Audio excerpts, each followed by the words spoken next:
Have you tried searching for a specific SMS in your Google messaging app only to be met by blank search results?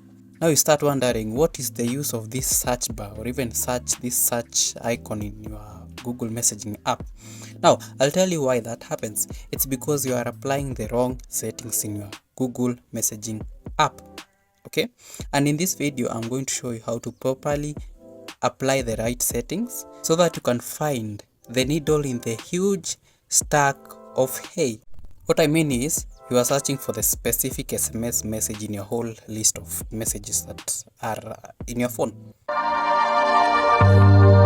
This video will be quite short. All I need from you is your attention, and you need to have the Google messaging app. What you need to do is go to your Google messaging app, and then you are going to click on the three-dot menu on top of your search bar. Click on the settings and then go to general. Now you're going to scroll and you're going to click on the automatic previews. It is off. Most of the time you'll find that these two options are always off. I need you to toggle on these show all previews, and that should be able to help you find the specific message that you want. Maybe I want to search for a specific message from maybe Jumia. Now you have seen that it has brought me 3 search results. I can click this M-Pesa to see where. Now maybe I wanted to search for a specific transaction that I made some time ago, and on top of my phone I have 4 out of 4 results found. All I need to do is just click the right icon or the left icon to take me to the next or the previous specific message.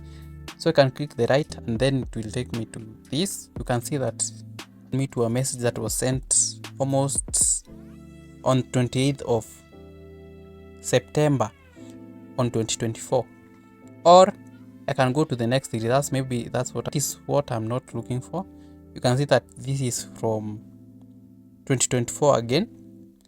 I can go to another search result and you can see that it has brought me to another search result. Now that method works for the updated messaging app. You might have the old messaging apps or even the previous messaging versions. All what you need to do, click on the search icon, type your keyword that is contained in your message. After you type it, there is usually a list of icons below that. Those are called search filters. You need to click one of them. From there is usually an icon from. There are other several filters that you might see. You need to click one of them. Maybe from this person, you need to click on this, and then it will take you to the person that sent you that. If you remember correctly, that is to help you now narrow down who sent you the message, and then you are going to get the message from there. It is pretty straightforward from there. It's only that I don't have that app. I could have shown you how to do it, but it should be simple. And that should be it. That should be able to solve your problems. And this is what we do. We make you productive in the digital space and save your time. Make sure that you follow us for more.